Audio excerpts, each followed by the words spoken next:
लाल बहादुर शास्त्री जी भारत के दूसरे प्रधानमंत्री थे। उनका जन्म 2 अक्टूबर 1904 को उत्तर प्रदेश के मुगलसराय, अब पंडित दीनदयाल उपाध्याय नगर में हुआ था। यह वही दिन है जिस दिन महात्मा गांधी का भी जन्म हुआ था।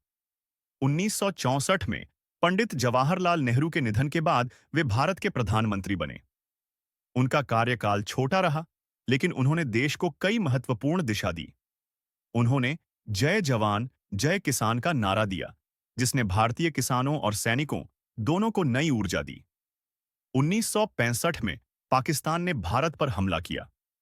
उस समय शास्त्री जी ने दृढ़ता और साहस दिखाया।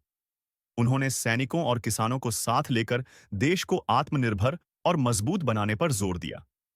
11 जनवरी 1966 को ताशकंद, अब उज्बेकिस्तान, में एक समझौते पर हस्ताक्षर करने के बाद उनकी अचानक मृत्यु हो गई।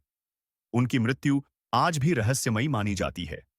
1965 के भारत-पाक युद्ध के बाद शांति स्थापित करने के लिए सोवियत संघ के प्रधानमंत्री एलेक्सी कोसिगिन की मध्यस्थता में भारत और पाकिस्तान के बीच बातचीत हुई।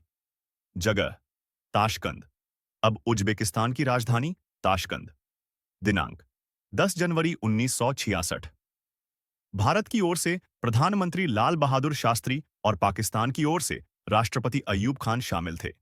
इस वार्ता का परिणाम था ताशकंद समझौता, जिसमें तय हुआ कि दोनों देश युद्ध के बाद कब्जाए गए इलाके छोड़ देंगे और शांति कायम रखने की कोशिश करेंगे। समझौते पर हस्ताक्षर के कुछ ही घंटों बाद 11 जनवरी की रात शास्त्री जी की अचानक मृत्यु हो गई। आधिकारिक रिपोर्ट में कारण बताया गया हार्ट अटैक, दिल का दौरा, लेकिन उनके परिजनों और कई लोगों को इस पर भरोसा नहीं हुआ। शरीर पर नीले धब्बे। जब उनका पार्थिव शरीर भारत लाया गया तो उनके बेटे सगे रिश्तेदारों ने बताया कि उनके शरीर और गर्दन पर नीले निशान और सूजन थी। पोस्टमार्टम नहीं हुआ। इतनी बड़ी घटना होने के बावजूद उनका पोस्टमार्टम नहीं कराया गया। रात का खाना। कहा जाता है कि शास्त्री जी ने उस रात दूध और हल्का भोजन किया था। बाद में शक जताया गया कि शायद खाने या दूध में जहर मिलाया गया हो। मौत के समय मदद नहीं मिली। उनके साथ मौजूद डॉक्टर या सुरक्षाकर्मी समय पर सही इलाज नहीं दे पाए। सरकारी चुप्पी। उस समय सरकार ने मामले की गहराई से जांच नहीं करवाई। शास्त्री जी की पत्नी ललिता शास्त्री ने कई बार कहा कि उनके पति की मौत साधारण नहीं थी, बल्कि साजिश थी। उनके बेटे अनिल शास्त्री और सुनील शास्त्री ने भी जांच की मांग की।